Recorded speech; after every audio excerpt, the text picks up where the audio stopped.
there! Let's keep your week rolling just right with the right mix of news and conversation. Now, whether you're catching us online, on TV, or on the radio, hop on, join the chat. I'm Paolo de Rosario.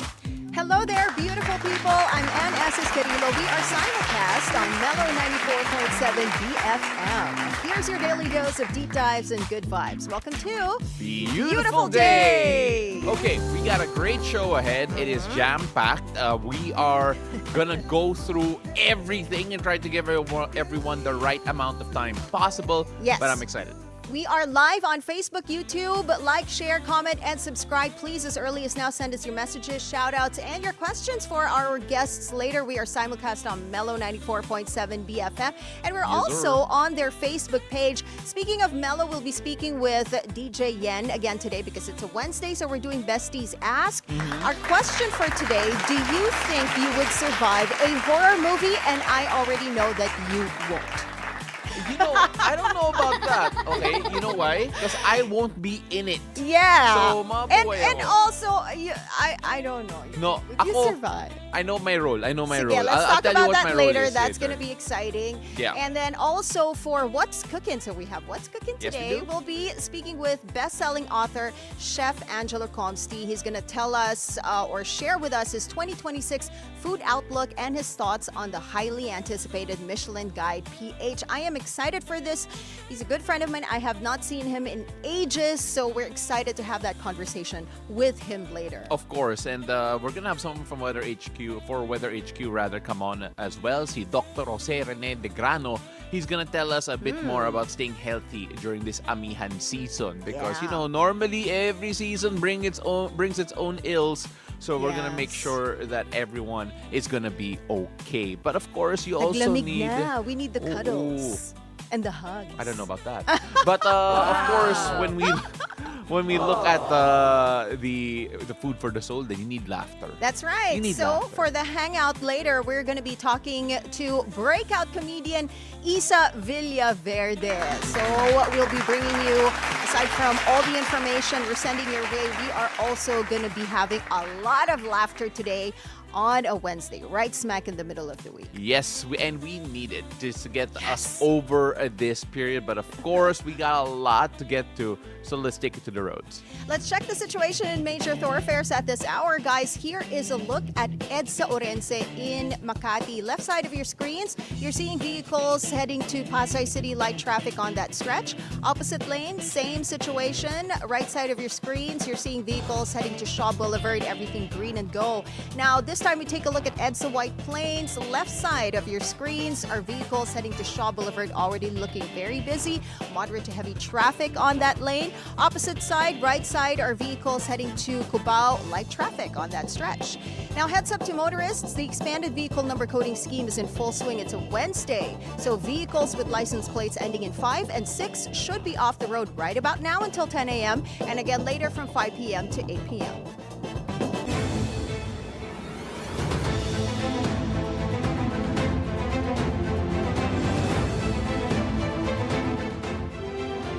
And what will the weather be like this Wednesday? Let's find out from Paolo as he gives us today's forecast from Weather HQ. Take it away, Pao.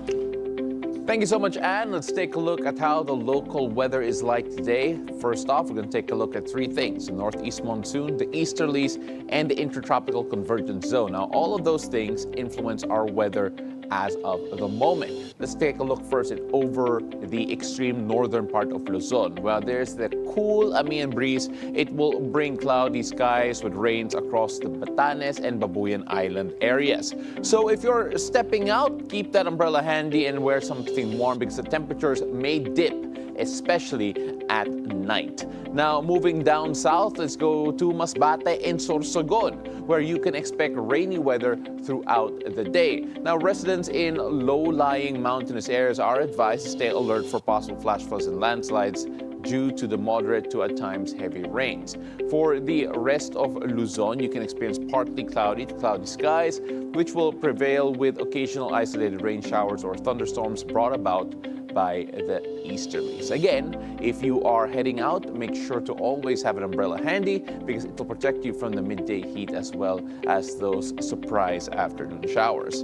And since the easterlies will bring in a warm and humid air, make sure you wear light and breathable clothes and stay hydrated to keep comfortable all throughout the day.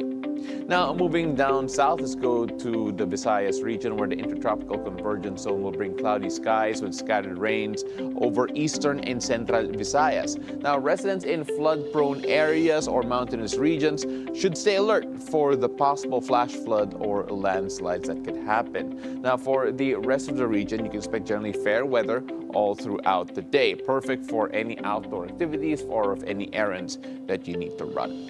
Just don't forget to bring a water bottle, stay hydrated, and again, always keep that umbrella handy just in case of the sudden showers that we can expect later in the day. Now, over in Mindanao, the intertropical convergence zone continues to affect the region, bringing cloudy skies with scattered rains and thunderstorms over the Zamboanga Peninsula, Barm, Soxargen, northern Mindanao, and Caraga. For the rest of Mindanao, you can expect generally partly cloudy skies, but be ready for the isolated rain showers or thunderstorms, especially late in the day. Now, if you're going out, plan your travel early to avoid getting caught in the sudden downpours. And say it with me, keep your umbrella handy. Now, let's go to our sea conditions. A gale warning remains in effect over the seaboards of extreme northern Luzon.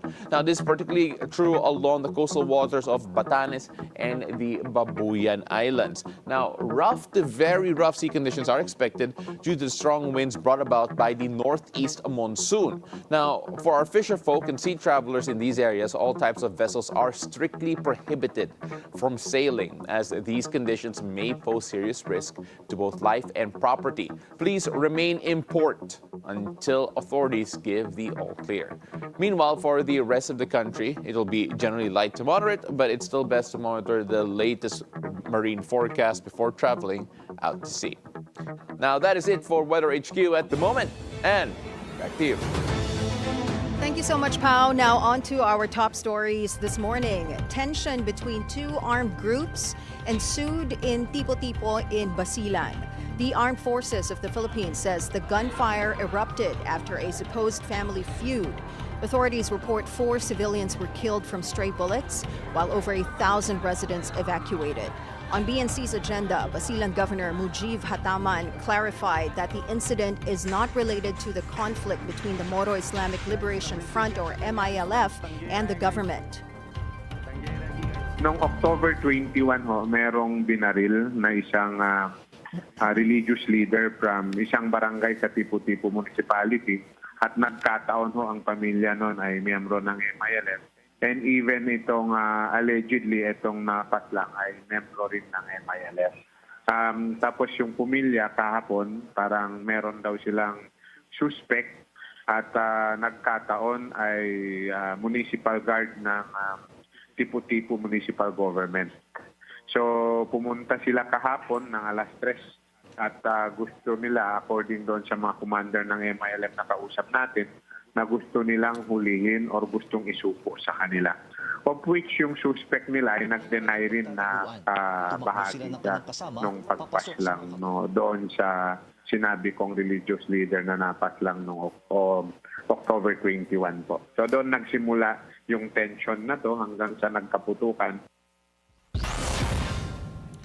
Now, moving on, Senator Francis Chiz Escudero appears to be the poorest among the 20 senators who have so far released their statements of assets, liabilities, and net worth or SAL-Ns. Escudero's declared net worth as of December 2024 was at 18.8 million pesos.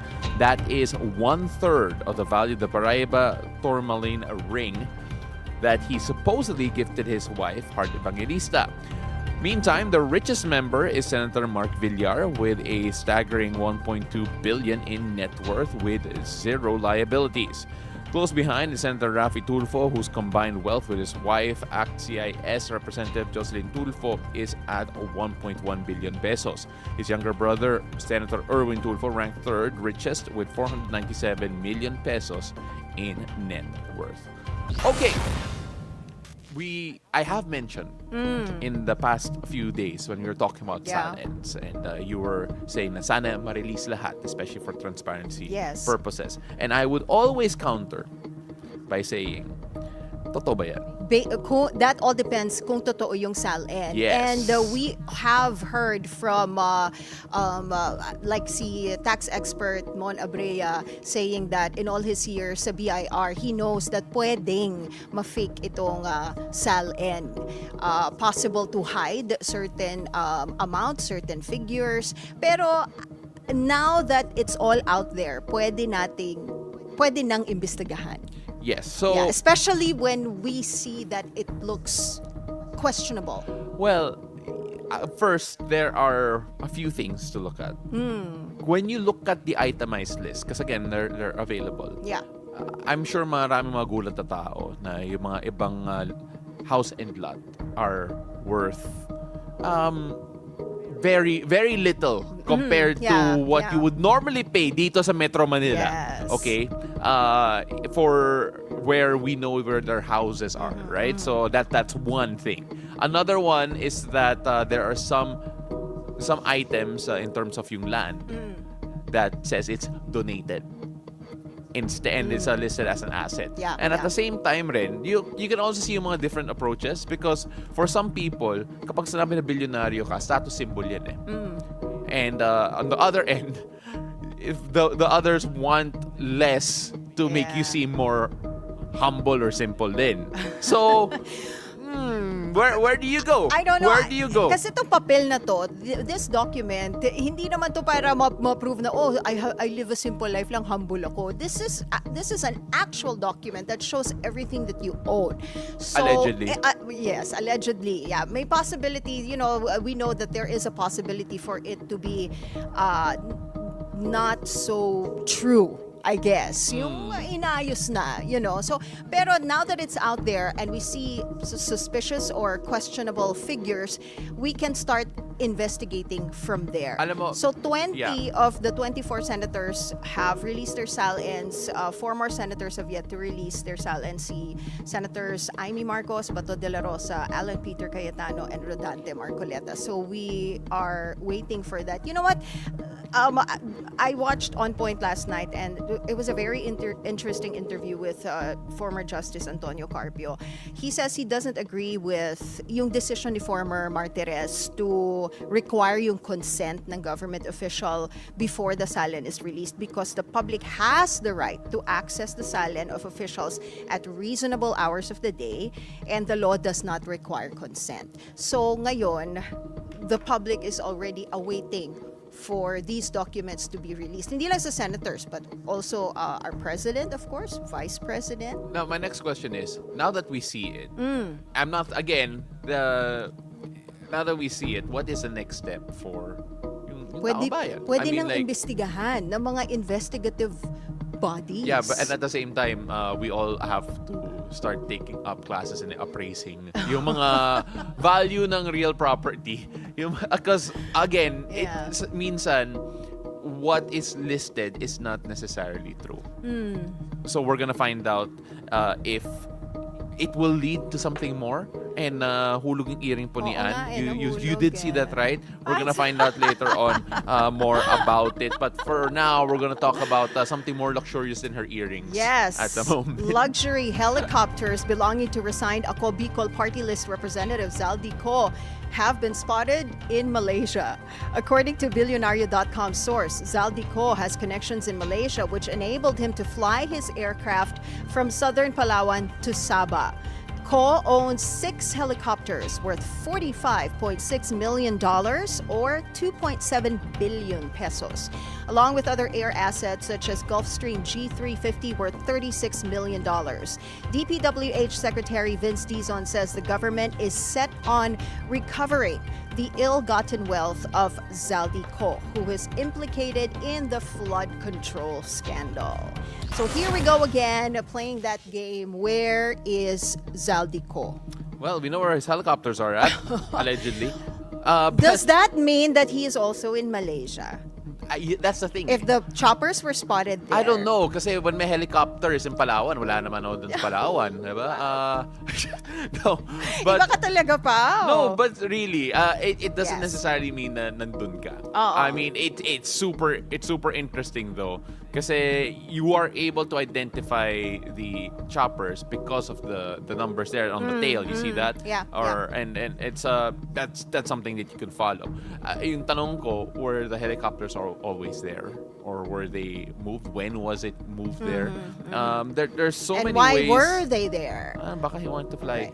But, yeah nga eh. I mean, if the choppers were there. But, so we're still wondering where Zaldico is. The ICI has already issued a second subpoena for him to appear on November 11 and 12. So this is the second subpoena. If he ignores this again, the ICI may resort to petitioning a court to cite him in contempt. Yes. That sentence lang, may resort. May resort. Can they just resort? Wala na yung possibility of not resorting? I wish I was a lawyer To to be able contempt? to answer that for you. But of course, that's always something we have to consider Okay. as well. But moving forward, because President Ferdinand Marcos Jr. hits at China during the 28th ASEAN-China Summit, giving a statement on their aggression in the West Philippine Sea. Now, during his speech, PBBM condemned the unilateral declarations of marine protection made by Beijing, such as the nature reserve at Scarborough Shoal. The president stressed that these actions have no legal basis and violate international law as well as the Philippine sovereignty. During the previous ASEAN summit in May, the Philippines declared it aims to complete the code of conduct for the West Philippine Sea next year when the country has chairmanship of the ASEAN. Moving on to sports, Filipino tennis ace Alex Ayala moves on to the Hong Kong Open round of 16 after a walkover against Great Britain's Katie Boulter on Tuesday. The 20-year-old Ayala takes the first frame 6-4, but early on in the second, a disappointed Boulter was forced to retire after a medical timeout. Ayala was leading 2-1 at the time. Up next for Ayala is tournament third seed Victoria Mboko from Canada on Thursday.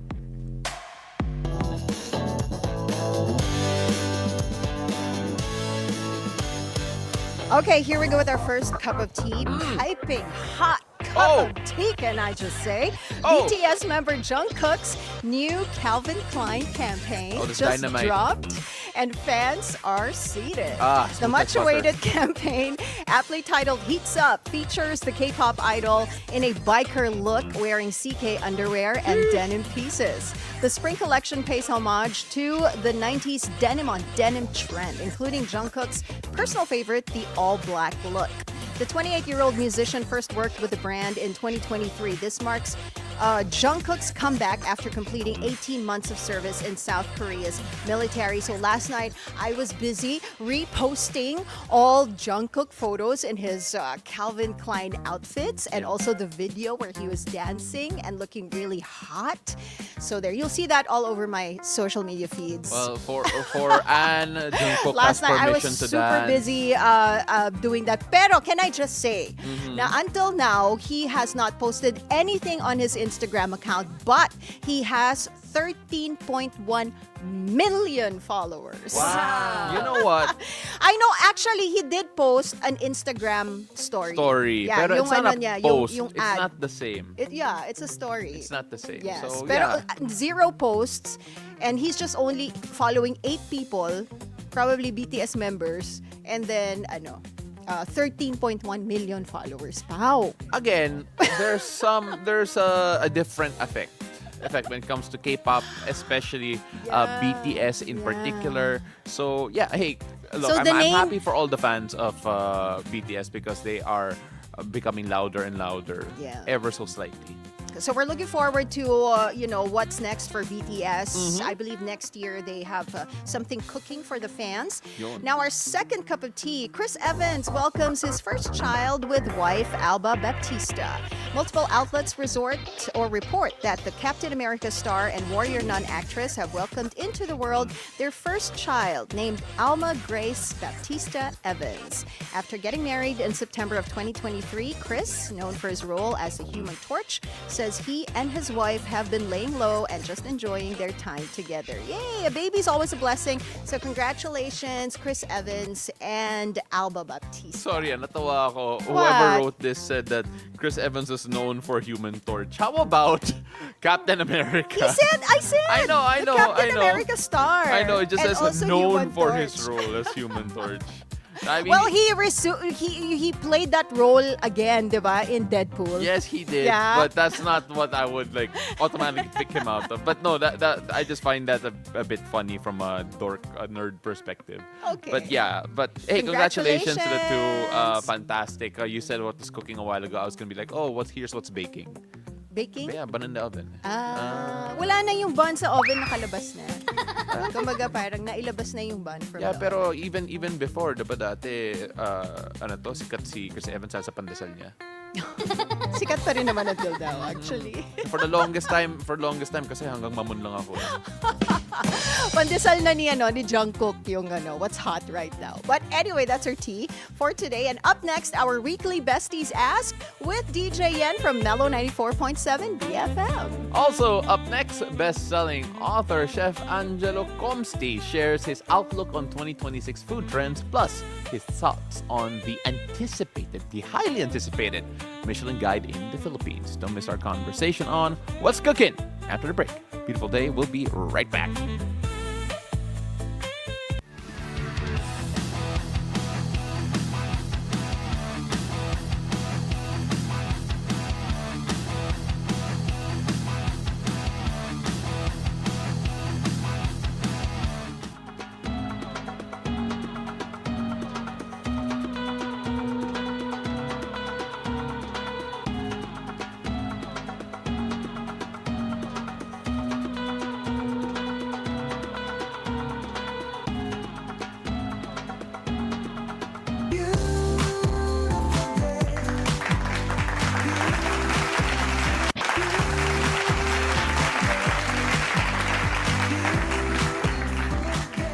Welcome back. You're still tuned in to Beautiful Day. It's time for the ultimate crossover to brighten up your day. DJ Yan joins us all the way from the Mellow 94.7 BFM studio. Good morning, bestie. Good morning. Good morning. So what are we talking about today? We're doing something very Halloween related. Okay. I specifically scheduled this question for today because I wanted to Paolo's answer. All of us here, we're like in the station, we agreed we're gonna do this question on Wednesday because we want to hear Paolo's answer. If you were put in a horror or thriller film, do you think you will survive? I feel like it depends on what kind of horror movie you're gonna put Paolo in. Maybe if it's like a zombie movie, he would survive. But let's go with your answer first, DJ Yan. Would you survive? And what kind of horror movie are we talking about here? Yeah, I agree. Like, it depends. If it's the supernatural one, Hereditary, Conjuring, anything fictional turned into, anything non-fiction turned into a film or something like that. Anything with ghost spirits, I don't think I'll survive that. I'll be very scared. But probably if it's a thriller, sure. Yeah, I'm so scared of those. Okay. Because what can I do? I can't see them. I can't run away from them. Oh my Can't God, I'm punch really a them. girl. If you can't punch a ghost, you can't do anything. Kaya nga yun yung pinaka nakakatakot eh. It's something that you can't People see. say that a ghost can't do anything to you because you can't. They can't touch you. No, but no. You could die. the couple in that Conjuring movie, they're gonna tell you otherwise.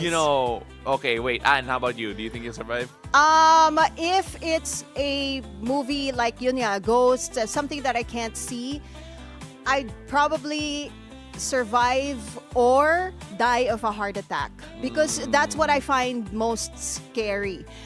If I can't see, that's why yung pinaka scary movie that I've ever seen was Blair Witch Project. I don't know if you're familiar with that, Yen, because that came out like many years ago. I think before, before... It's like year 1999. Oo, basta ganyan.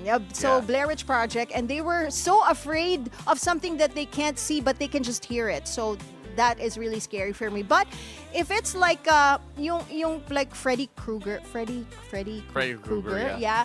If it's that, I'd probably 100% survive because I'll run without any drama. Yeah.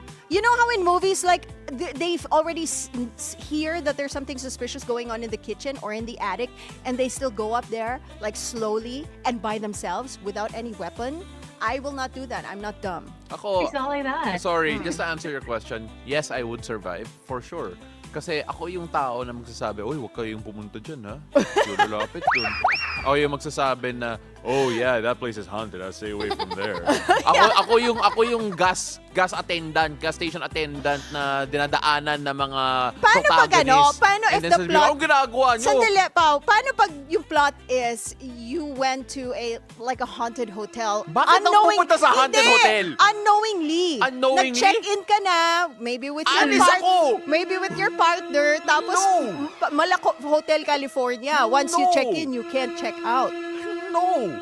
The one time I was trapped in a Go haunted anywhere. hotel. He's gonna stay at home. To be fair, the one time I was trapped in a haunted hotel, I remember I was overseas and wala talaga akong magawa. But then at that time, I slept at like 5 p.m. Yeah, every day. yeah. Pero ganon level. But yes, no, I think I would survive because I would not even put myself in that situation. Yeah. If it was a zombie I movie, have zero we'd sense of survive. adventure. Zero. I have zero The movie won't curiosity. be a hit. Gusto Because the kong mabuhay. Oo. Tsaka Won't go into the haunted matatakot din place. talaga si Paolo, so he I- will stay away I from will situations be like that. in every horror movie as the only one who survives. As in, ganun level yung Grabe confidence ka, ko. I'd survive too. Yeah, I'll also be holding your dog para ikaw lang yung nabuhay dito. Napatay na yung amo mo. Bakit ka na lang? Ayun. That's me. I'll be holding the golden retriever and then walking away and then, yeah, buhay pa ako. Do you have answers from your end, Yan, from your listeners? Yeah, they all wouldn't. They'll probably be the ones checking. Okay, are they there? Are they there? And then they'll just hide. That's what my listeners are saying. They'll right hide? now. Why So can't if they all just three run of us are away? in the movie. Can was true. Paolo's the extra, and then we're the ones Uy, just hindi gonna ako run away. extra. I am a plot device. Okay. You said that you were gonna be the gas attendant. That is a plot exactly. device. That is and a plot device. he's not even gonna be inside the haunted location. He's just gonna be like someone from the outside. Yeah. Oo. Ako yung in-interview ng police. Oh, did you see them? Yeah, I did. I told them not to go in there. And yet they did. Yet they did. And now they are dead. I told them not to go, but still, they are gone. Oh my goodness. Thank you so much, Bestie, DJ Thank you for the Yan. dog. Until our next hangout next Wednesday. Happy Halloween to you. Yes. That is funny. Pwede na ba ako mag-voiceover? Pwede. Pasado. Pwede na. Yeah. Okay, we're gonna move on. So our next guest today. Now, our guest today is a chef and best-selling author known for his cookbook, also Filipino. Today, Chef Angelo Comsti shares his 2026 Filipino food outlook and his thoughts about the highly anticipated Michelin Guide announcement. All that and more in What's Cookin'.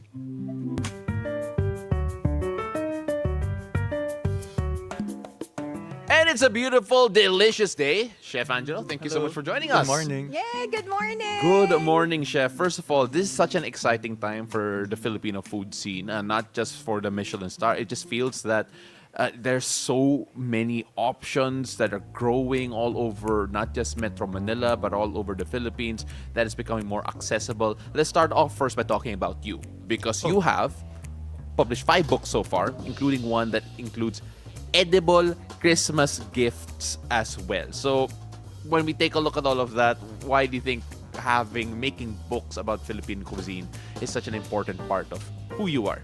Well, I believe that we have to record kasi all these recipes, all these dishes. That's how I started as an author. Parang I thought, okay, all the dishes that our parents or grandparents would cook, what happens to them after? So Yeah. parang there has to be continuity. And that's why we have to record. I read an article that says you're a Filipino, of course, laking Pinoy, pero you're not really familiar with all these regional Yes. dishes, diba? And that's how you started doing yung 75 regional dishes I never had growing up. Yeah. That book. So what were your experiences, exploring all these unknown dishes and discovering them? Parang initially I felt embarrassed na I always proclaim that I love Filipino food. But Yeah. did I really know Filipino food?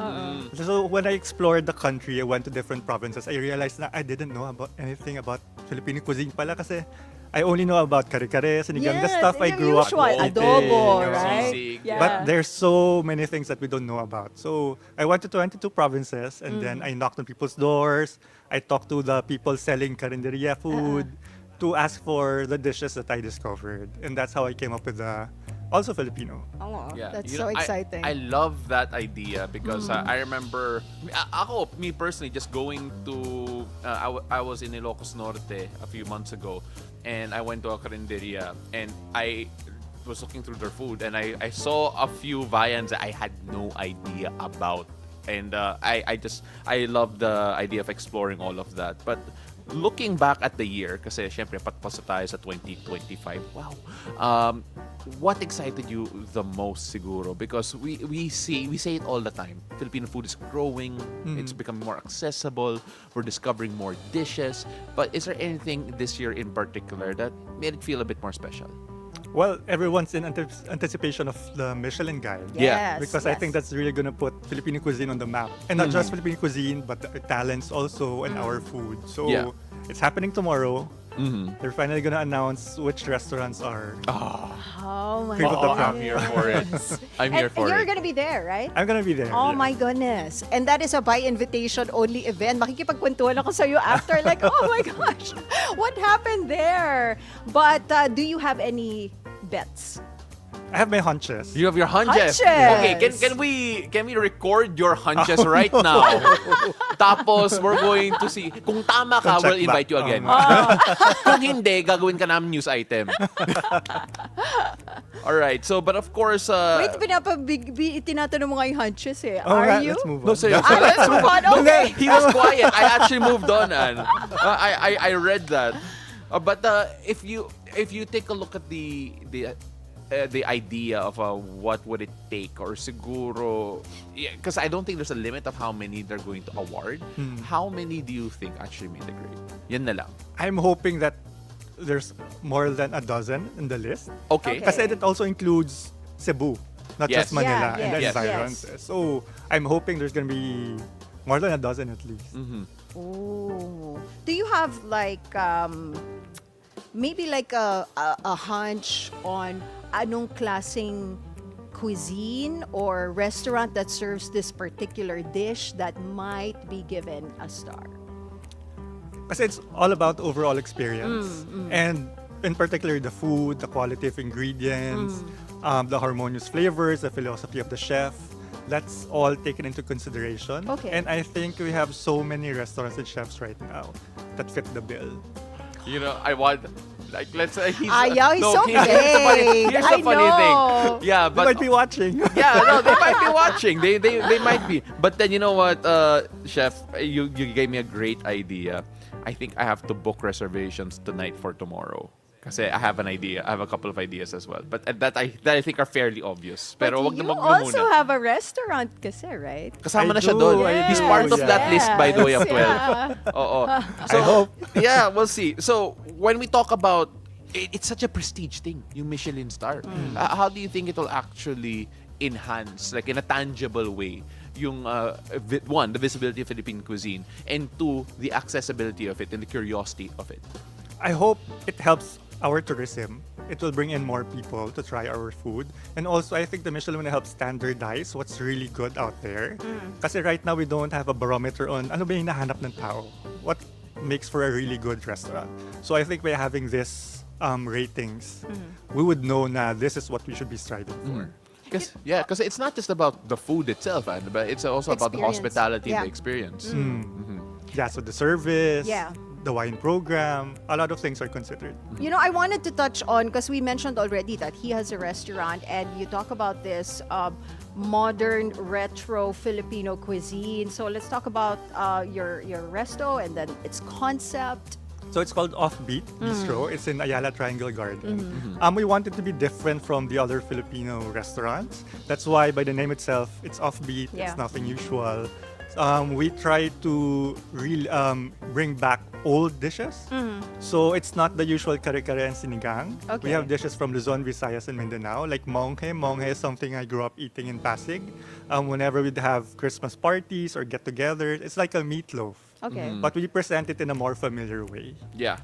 I mean, when we look at what I like about what you just said, presenting in a familiar way, the thing about Filipino cuisine that I do enjoy, that I love, is that every house has a different version of everything, and that's why some people have a hard time really pinning down ano nga bang Philippine food, because Exactly. there's no Yeah. real standard. Adobo is different from one house to the other. Yung adobo sa bahay namin is dry because we're from Cavite, at least yung side ng dad ko. So there are issues, there are things like that. When you look at Philippine cuisine, especially from your restaurant in particular, how do you make it feel familiar even though it's different everywhere you go? So yeah, we present it in a way that looks familiar, tastes familiar, but because of the story of the dish, parang I've never had this before. So it's kind of new pa rin to the people. And our food is very oily, brown, stewish. So we present it in a more presentable manner. Yeah. For someone who has never been to Offbeat, what are the dishes that you would recommend they try first? I guess the best sellers, which is the bibingka. So we have a bibingka that has a salted egg sauce, but we made it savory by adding shrimp salad on top. Shrimp salad on a So bibingka. sweet, savory siya. Dapat pala request kay chef na Dapat magdala doon tayo ng nag-shoot. sample. Oo nga. Oh my God, let's do that. Sira Yeah. diet ko. Can we do it after a certain date? I'll give it to you.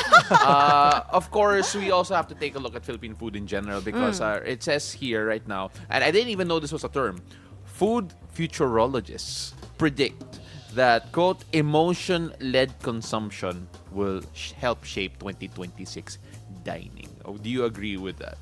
I think so, because I'm guilty of that too. Like whenever I feel stressed I feel or like- tired, di ba we all We grab... all are guilty of that. Diba? Kala ko we all are stressed and tired. Hindi. Parang we rely on a piece of cake or a scoop of Yeah, ice cream to make us yeah. feel better. Yeah. So how do The you... stress eating di ba? Yeah. That is so common. Like everybody stress eats, di ba? But your bold forecast for 2026 food trends. I think we're seeing that now, but it's gonna grow even more next year. Functional food. Functional food. So these are What's that all dishes about? that help us in a way that we will function better, like gut healthy ingredients. So wellness mga centered. probiotic. Yes, because of COVID, Yes. diba, we have become Yeah. more attuned to our Yeah. healthy aspects. Yeah. Okay. Dishes that focus on health benefits. Really? That's interesting. Do you think that this is me just shooting from the hip here? Do you feel that there are certain foods that will actually help mental wellness? Because to be quite frank, a lot of people have been upset and of course affected by mental health issues. And we always talk about food being so good for your physical health. But do you think that in a way that it could actually help mental health as well? Chocolate. Well, as we mentioned earlier, Yeah. diba, the food that Yeah. is driven by our emotions. Yeah. So, yes, food that will make us feel happy, diba, that will make us forget. Parang comfort food na mas elevated in a way, or at least planado to address that. What's your favorite comfort food or comfort dish? Especially in a rainy day like this, Yeah. bulalo for me. Yeah. How does that translate to the Philippine setting though? How can we translate the wellness trend to the Philippines, or is that what's coming up here in the Philippines in general, or iba ba tayo? I think by introducing a lot more ingredients that we grow here, that can help us. Diba, malunggay, we eat a lot of, Yes, but yes. I don't know if a lot of people know about their health benefits. So we can include that in a lot more dishes at our homes. I see. There was also, we're talking about trends still, there was a time wherein my TikTok was just full of Americans loving ube. And there's a time also where everyone was addicted to matcha, to the point that Everybody Yeah. is still addicted to matcha. I heard Matcha you is your too. favorite. Yes, I'm a diba? matcha monster. Yeah, but there's an ongoing global matcha shortage now, right? Due to the matcha craze. What do you think keeps this craze alive? Health benefits. And also, we're always on the lookout for flavors for our desserts. Right, Diba? right. Vanilla, pandan, as I mentioned, ube. It's now matcha's time, but I think we're moving on to another kind of matcha, which is hojicha, yes, which is burnt. roasted green yeah, tea. So yeah. I've been seeing a lot of desserts and beverages offering this kind of flavor. Look, if people have been sleeping on hojicha, they're very, very late. But so sorry, I do love it.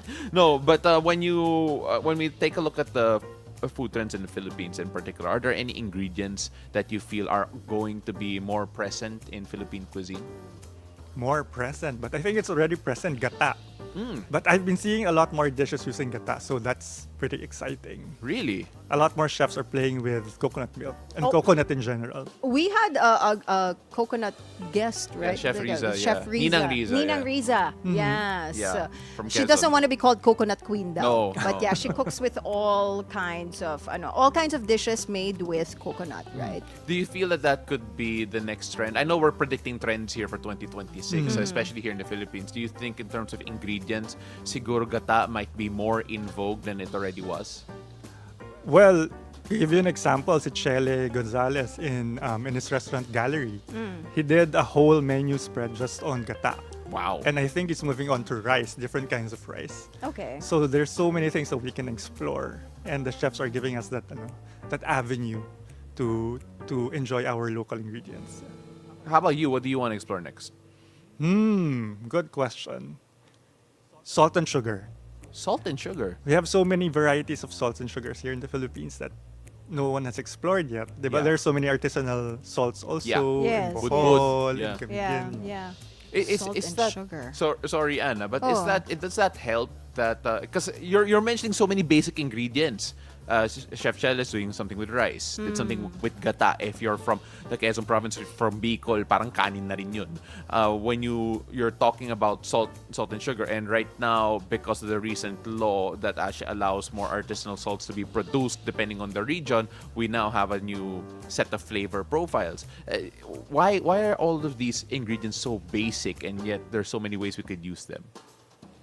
Well, I don't think we've explored everything yet. And that's what's exciting also. A lot of Filipino chefs are trying to go regional, discover more ingredients that they can present to their customers. And as we discover all these ingredients, we're also helping their livelihood. You're right. So it's a win-win situation for all. Aside from salt and sugar, what's one ingredient from maybe like a remote region in the Philippines that you have discovered in your food journey that you think most people have not heard of that you want to try exploring maybe next year? Souring agents. Souring agents. Filipinos love sour flavor. And we have tamarind here in Manila. But there's libas. Tomatoes we use also pang paasim. Yeah. Kamyas. Batuan. Yeah. So we have so many souring agents. What's good kasi with Filipino cuisine is we use ingredients found in our backyard. Right. And yes. we are an archipelagic country. So our souring ingredients here in Luzon differ from the ones in Visayas and Mindanao. Okay, I am excited for anything you come up with, Chef. It feels like you're a mad scientist trying to go through all of these things. But again, we're going to try and circle back to yung Michelin Guide natin. Yes. So when we talk about the Michelin Guide in terms of this being historic first, like we're all excited. You know, Anne's excited, I'm excited. We need to set those reservations now, or else it won't, else we won't get there. But when we take a look at why all these chefs are excited, why all of these people are excited from an industry perspective, just what would it mean for a chef here in the Philippines to actually earn a Michelin star here on home soil? Well, Michelin, for those who are not aware, is a restaurant rating agency. So they acknowledge culinary excellence. Okay. And so for them to acknowledge what we have here, our talents, our food, our restaurants, that's something big. That's why we're all excited for that. There are some critics who argue that introducing Michelin stars in food scenes can lead to really high-priced menus, exclusivity, less accessibility. How do you respond to that viewpoint? I don't think so. Kasi I think what we're serving now, what we're doing now, we're still going to continue. If ever it's going to be harder to book lang, hopefully because of Yeah, Michelin. yes. But yeah, I hope it draws in a lot more people because the industry needs it. Yeah, and I feel like it's challenging the industry because you now know that there is a potential worldwide standard to reach. Do you feel that as well? It's gonna be a good pressure if ever. Yeah. Because our standards will level up with the rest of the world. All right, so I want to ask about your future plans here because we mentioned that you had 5 cookbooks already, including one with for this Christmas themed. Do you have any other books in mind that are in the works? They're still in the concept stage right now. So hopefully by next year. Hopefully by next year. You're not gonna give us any hints, no? Not yet. Why are you so he's secretive? But I know, but he's gonna guest again. Once that book is out, we can feature it on the show, right? Yes, Yes. please. Yes. But I'm about to launch my deli line pala, so that's something to look forward Okay, to. okay. Where's that gonna be available? I already have my own corned beef and it's being sold in a small I shop love in corned Makati. beef. I'll send you some. Okay. Christmas ham is next, so. Ako rin, please. Oh, of course. Okay. Alam ko nagda-diet ka. Oh, by the time it gets here, tapos na.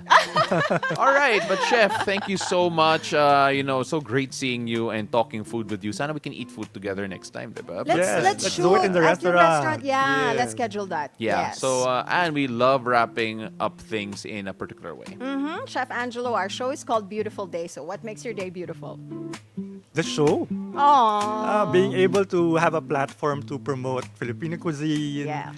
Michelin, all my stuff. Yeah, thanks for that. No, and then he's saying that now, pero tomorrow, what makes my day beautiful? Nanalo ka ng Michelin star. Oh, I hope that's next. You know what? Sorry, if it happens after that, can we loop this forever? Okay, can we loop this forever? Na ako yung nagdilang anghel. But again, Crossing our fingers for you. Yes, Thank Chef. you. Chef Thank Angelo. Thank you so much, Chef. Really appreciate you. And that's what's cooking. Again, that is Chef Angelo Comsti. Go check him out online and buy his book whenever you can. Now, when we return, I'll speak with Dr. Jose Rene de Grano, the president of the Private Hospitals Association of the Philippines, as we talk about the illnesses to watch out for this amihan season and how to stay healthy. Plus, our horoscope of the day with Master Hans Kua. So stay with us. Beautiful day. We'll be right back.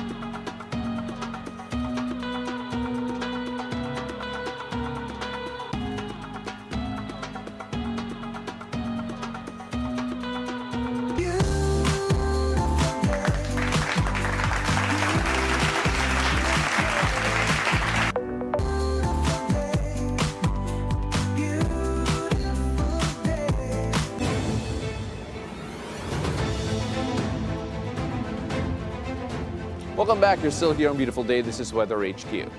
Now, as a cool and dry northeast monsoon or amihan sets in, we also see a rise in respiratory and skin-related illnesses. Now, to help us understand what to watch out for and how to stay healthy this amihan season, we're joined via Zoom by Dr. Jose Rene de Grano, the president of the Private Hospitals Association of the Philippines. Magandang umaga, Doc. Thank you so much for joining us. Hi, good morning, Paolo, and all our listeners and viewers. Doc, pag sinasabi natin na amihan season na, what are the illnesses that we normally expect, or at least yung mga trends na nakita natin in this time of the year, especially sa mga private hospitals po? Yes, for the past weeks, we have been witnessing yung mga influenza-like illnesses, and it will continue, I think, until the end of the year. Of course, we're expecting some sensitivity reactions because of the cold weather and dry weather. So we're expecting na mga resurgence naman ng usually ng mga asthmatic attacks, those things, and skin allergies. Well, you mentioned po yung mga asthmatic attacks and yung skin allergies. Bakit po? Why does it rise kapag cool and dry yung weather na nararanasan natin? Well, usually doon tumataas yung paglabas ng mga pollens, ano? And then of course, with the change in weather conditions, alam niyo naman for this amihan season, we're expecting colder weather. Yeah. This is especially concerning for yung mga vulnerable population po natin, especially yung elderly and young children who may not have the amount of vaccines needed to combat these things. When you take a look at yung mga grupo po na to, who else do we have to identify or who needs to take extra precaution when it comes to yung mga respiratory illnesses or even the skin-related ones? Well, of course, yung mga asthmatic talaga, we expect na baka magkaroon sila ng mga matrigger yung kanilang mga allergies, ano. And of course, again, the young people, ano, the 7 and below, and then of course the elderlies with comorbidities, ano, usually with pulmonary problems like we're expecting an increase probably of pag hindi natin na control is pneumonia-like illnesses. So, Doc, when we look at the preparations that hospitals need to take, because this is not a unique thing. Nakita natin to from year on year that at a certain point, because of yung weather conditions, nagra-rise yung mga cases. Do hospitals prepare for yung eventuality na to, and how is that normally done? Yes, we've been preparing for this ever since nung mag-COVID, no? So anyway, we have areas in the hospitals that are prepared or for infectious diseases like this, ano. Usually may isolation areas yan so that hindi sila ma-mix with the people na walang infections, ano. So those are the things that we do. The problem right now is because of the resurgence of or increase in this viral illnesses, medyo nagkakaroon ng problems kami in admissions, ano. Nagkakaroon ng madaming admissions, and then the problem still is we lack nurses. Yes. So it's not just to be able to handle it, it's really the lack of nurses that's a problem. And of course, yung mga proseso ng mga ospital when it comes to yung admissions. Sir, when we look at the preventive measures people can actually take, para hindi naman sila kailangan pumuntang ospital, the DOH has released a few guidelines, including wearing masks when sick, drinking more water. Pero siguro the one thing that I'm looking at here sa mga reminders nila na that is a bit different is using moisturizer po. How does that actually help prevent certain illnesses? Well, of course, yun nga, aside from, of course, you have to take advantage kung may mga vaccines na available. No? And then the moisturizers, of course, that will lessen the effect of the dryness, or the humidity. And then you know that the viral illnesses usually attack through, droplet infection through the air. And ina-attack nila are the respiratory system.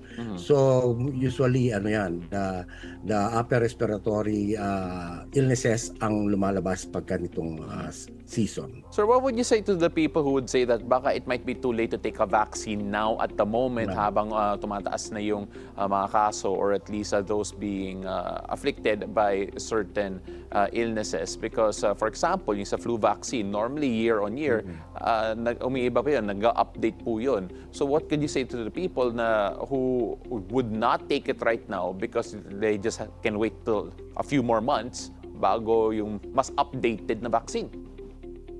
Well, dapat lang is we should take care of ourselves, lalo na yung mga vulnerable na population. palagay ko, the suggestion of wearing face mask is very good, no? Especially if you'll go to very congested and areas na maraming tao. Yes. Sir, with the holiday season coming up as well, there's going to be a lot of traveling. A lot of people in mga bus station, mga airports, seaports, and so on. A lot of commuting and just being enclosed in spaces together.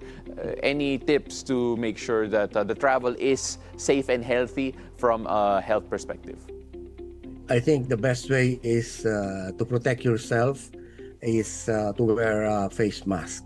I think, and then of course hand washing and those things to keep yourself hygienic.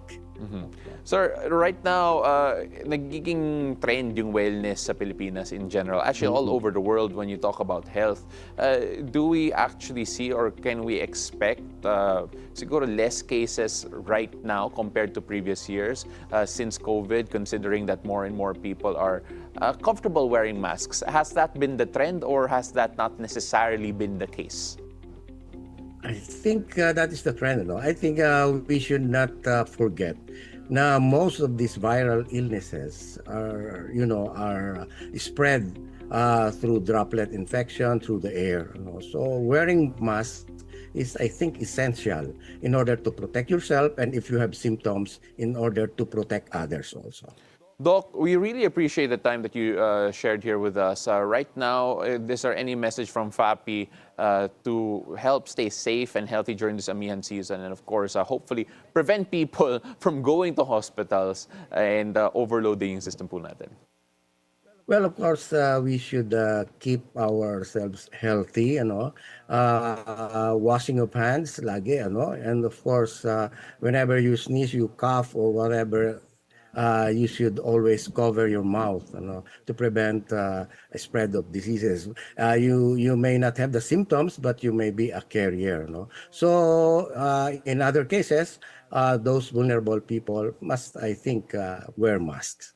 Thank you so much. That's Dr. De Grano for joining us here on Weather HQ with all the advice necessary as well. Again, thank you so much, Dr. Jose Rene De Grano, President of the Private Hospitals Association of the Philippines. Maraming salamat po. Thank you again. That's it for Weather HQ, and back to you. Thank you, Pao. Now it's time for us to find out what the stars have in store for us today. Let's hear it from our resident energizer and feng shui master, Hans Kua, in our horoscope of the day. Take it away, Master Hans. Good morning! Beautiful day with me, Bilyonaryo Master Hans Kua. Ito ang horoscope for Wednesday, October 29. Simulan natin sa Rat. May biglang adjustment sa schedule. Stay flexible. White at 6. Ox naman tayo, may babayaran kang nakalimutan mo na. Expect the unexpected. Gray at 2. Tiger naman tayo, hinay-hinay. Sa online shopping, baka maubos ang laman ng e-wallet mo. Green at 3. Rabbit naman tayo, stay alert tuwing gabi. Dahil pag naglalakad ka tuwing gabi, dapat alerto. Pink at 8. Dragon naman tayo, may unresolved na emosyon ka pa din. Chapter close na nga, ayaw mo pa din. Red at 1. Kay Snake naman tayo, isang opportunity ang magpapakita. Bilisan ang decision making. Blue at 4. Ito naman, care of the horsey, be careful with your words. Baka ma-hurt si partner. Yellow at 7. Kay Ship naman tayo, be practical. Ang hindi kailangan, iwasan yan. Brown at 2. Sa monkey naman tayo, bantayan ng allergies o mga skin reaction, lalo na kung sensitive ka. Red at 5. Kay Rooster naman tayo, huwag magpabudol sa too good to be true. Mga offers, lalo dami niya sa online. Gold at 9. Kay Dog naman tayo, baka mangulit si X at magkaroon ng comeback. The decision is up to you. Purple at 6. Kay Pig naman tayo, iwas tayo sa stress eating. Habang nagtatrabaho, nakakasira yan ng focus. Gray at 3. Paalala lang, ito po'y patnubay lamang. Ang tunay na swerte ay nagsisimula sa pagiging totoo. Abangan araw-araw ang horoscope of the day. Dito lang po sa Beautiful Day with me, Master Hans Kua. Thank you, as always, Master Hans Kua. Now, up next, viral stand-up queen Issa Villaverde tells us how she's breaking barriers in a male-dominated scene after the break. Don't miss it. Beautiful day. We'll be right back.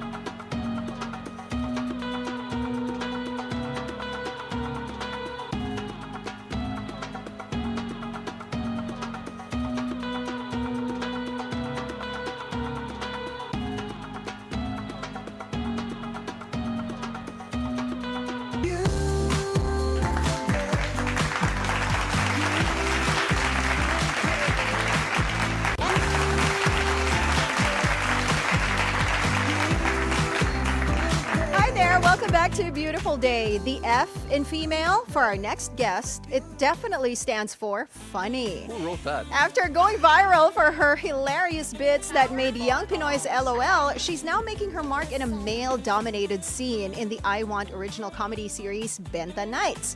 How does she do it? Issa Villaverde tells us her secret right here on The Hangout.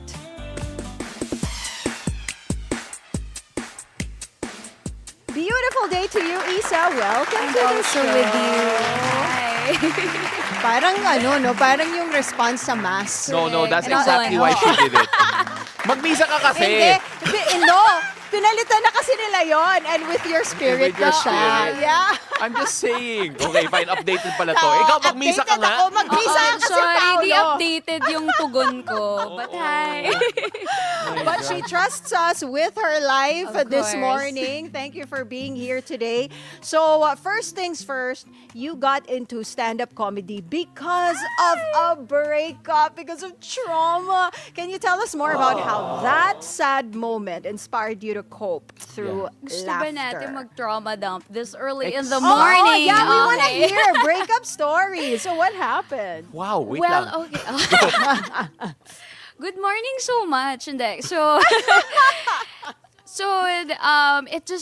it was a lot of factors. So, for one, then I was feeling a little burnt out with my job na. Tapos, sumabay pa na I had this very rough breakup. Tapos, my first instinct after the breakup was to write a stand-up set about it. Just to make fun of, ba't ko ba iniiyakan tong taong to? Hindi niya deserve. So, I wrote a set about it. And then afterwards, I thought, you know what? Maybe this could work on stage. And then I worked on the material. I looked for the local stand-up scene at the time. I didn't know how to start. So I cold messaged Red Oliero at the time, Yeah. who was my favorite local comic. Yeah. So, he said, try mo dito ka mag-set and start. And then, that set just worked, and then everything was just history. It worked on from there. So open Thank mic you ba to yun? the- Open Yes, mic? open mic. So open mic shows are where we test out jokes Yeah. to use for actual shows, and that's where newer comics start out then. So once you work on your material there, like bookers will see, baka pwede na to ilagay sa So, show. kamusta yung reaction ng crowd sa very To first be fair, gig mo? pasabog ang pag-exploit ng trauma. Pasabog. Everybody Productive. loves. We lap that up. Yung mga sad Exactly. stories that bring out the best in us. Did your ex reach out after? I don't know if they have watched me, pero... Na-block mo ba? Sorry, I'm not that kind of girl. I do not stay friends with my exes. Okay, So, bahala yeah. sila kung manood sila. Tama naman yun. Tama naman. This is all like love hacks already. No, that's fine. But of course, when we talk about it, how was it therapeutic? How was it good for you? I don't know. love therapy. Yes. How was that for you? Kasi again, painful moment. You were broken, both your job and your love life, and then all of a sudden you're laughing about it. No, but I think comedy is the best way to like win over your problems. Parang it feels like a release. Actually, a lot of people in stand-up, I think what really makes you funny Is your trauma? is struggle. honestly, kasi the True funniest though. people Yeah. go through the worst things. Exactly. Yeah. And they come up with the best jokes on Parang we stage. cry first, di ba? And then after that, we Lonely just heart. laugh about the entire experience. Pagkakitaan natin ang pag-iyak. Tama po. I love that. I super love that. But you know, now that we're talking about love and heartbreak, would you ever date a fellow comedian? I don't think I can. Well, for one, Bakit? Kasi hindi sila funny daw eh. Hindi, pero I treat my stand-up bros as bros. Yeah. And also, Okay. I don't think I can date a fellow funny person just because I feel like ang competitive ng mangyayari. Parang, alam mo yung pagalingan kayo ng hirit. I have tried, I've dated someone na pa-funny din, tapos it's not So fun. you- I need someone to laugh at my jokes. So you want someone boring? Pwede, oo. So, Pwede, No. No, that's fine. naman, boring. Like, having a sense of humor is Oo. boring. But Someone who will get your jokes. I can't date a fellow Kasi- comedian. Kasi may stereotype eh, di ba? Siguro that's why si Jokoy and the girl didn't, their relationship But- didn't work out. Para Kasi sa di ba akin kasi, comedian din yung ex-girlfriend. Yes, niya. but Yeah. I think funny people attract fellow funny people din. Pero Okay. it's just, I need someone na taga-tawa lang. Oo. So, mas okay ka sa Hindi funny ma-joke. looking kesa sa funny.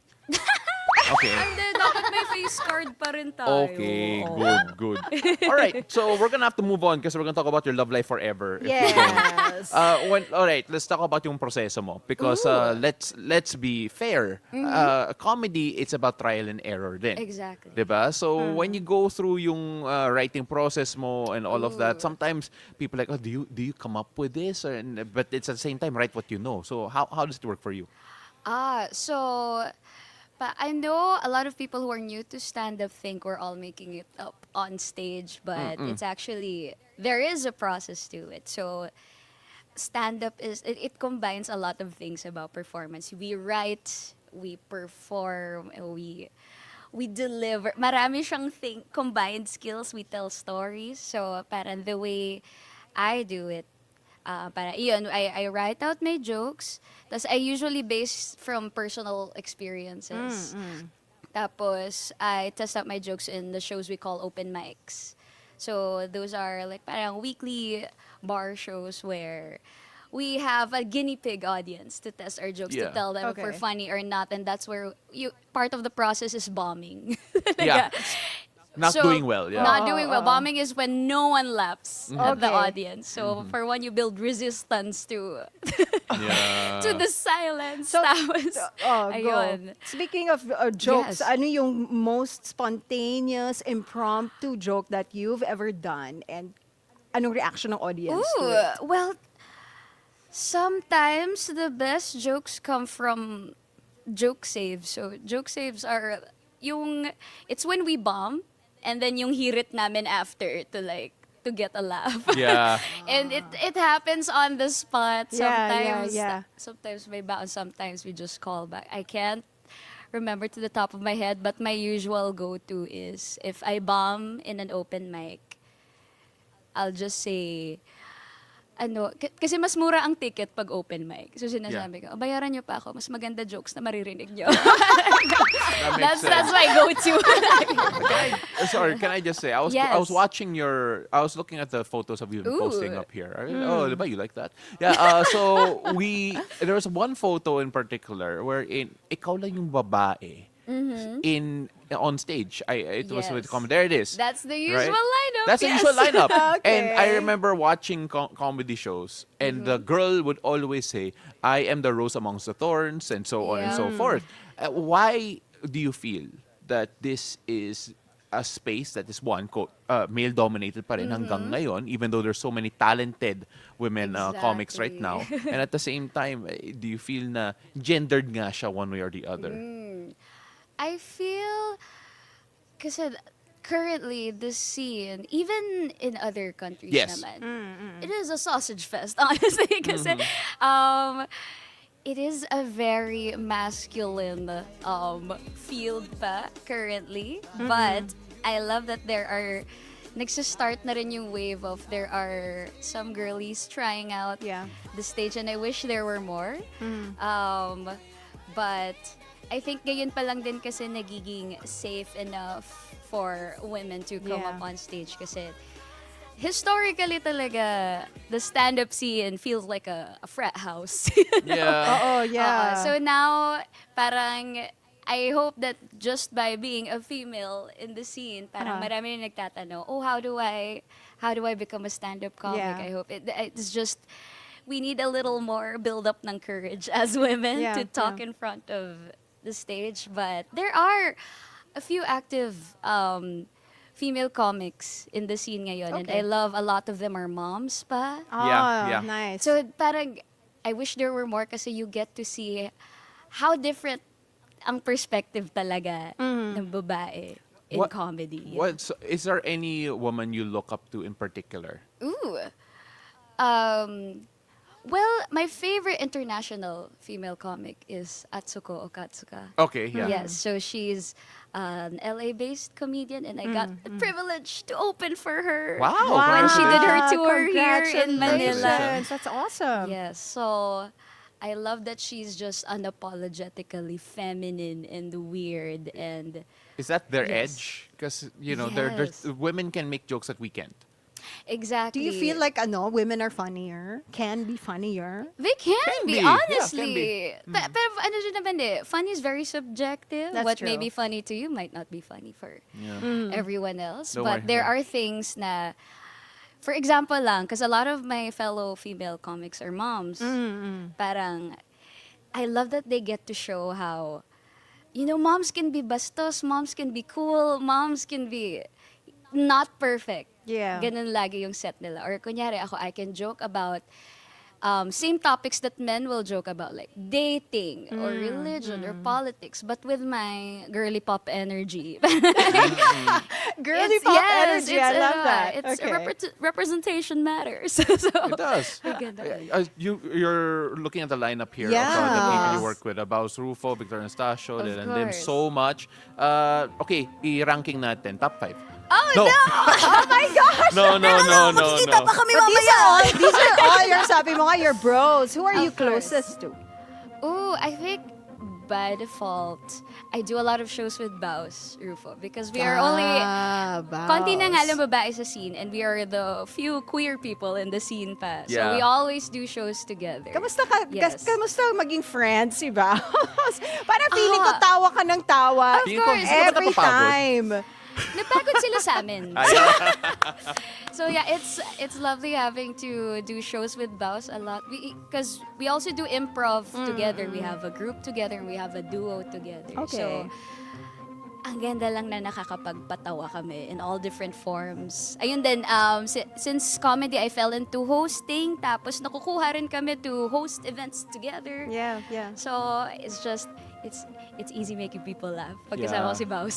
And I love it kasi what I love about Baus' work, your work, and of course all of these new comedians popping up as Yes. well, is that everyone could be themselves. And, Exactly. And the nice thing is that you have everyone if you do comedy, if you listen to comedy, you give yourself the permission to be offended.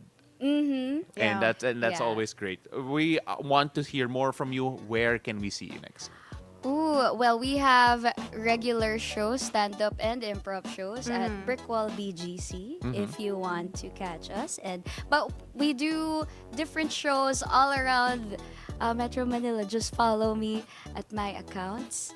And ayun, coming soon on iWant, we do have the very first Pinoy stand-up series. Wow. Recorded for streaming. So it's Okay. Benta Nights. So para lang mas makita ng the world and universe rather the best of local stand-up. And sana maengganyo kayo to watch a live show. 'Cause Magiging it really is. benta yan for sure. Exactly. For I sure. hope so. Before we let you go, our show is called Beautiful Day. So, what makes your day beautiful? Chismis sa group chat. Yes! Yes, Yes! I love waking up to that. So kung meron meron po kayo. Pasend po sa akin. Pa-add ako sa GC nyo. Yes! Good morning. Gusto ko rin magpa-add sa GC nyo. Oo, baka naman. Chismis is timeless. Everybody wants chismis in their lives. But thank you for joining us today. Thank you for having Stand-up me. comic, Issa Villaverde, ladies and gentlemen. Thanks, Issa. Thank you. Pang Michelin star yung chismis natin diba? It's so good to eat. But of course, ladies and gentlemen, we are also counting down the days to your Noche Buena because it's 57 beautiful days till Christmas. Lapit na, right? Lapit na. Mamaya 7 na lang yan. Hindi na 57. Hindi, mag-56 muna. 56, yeah. Don't jump the But, gun. but days are just going by so fast, diba? Oh, that's how it works. Tulog ka, then it's a new day. But of course, again, catch Isa on her shows. I've been to Brickwall. I loved it. I enjoyed my time there. And I'm sure you all will too. And that's a wrap on our show this Wednesday, October 29. Thank you so much for joining us. Ako po si Paolo del Rosario.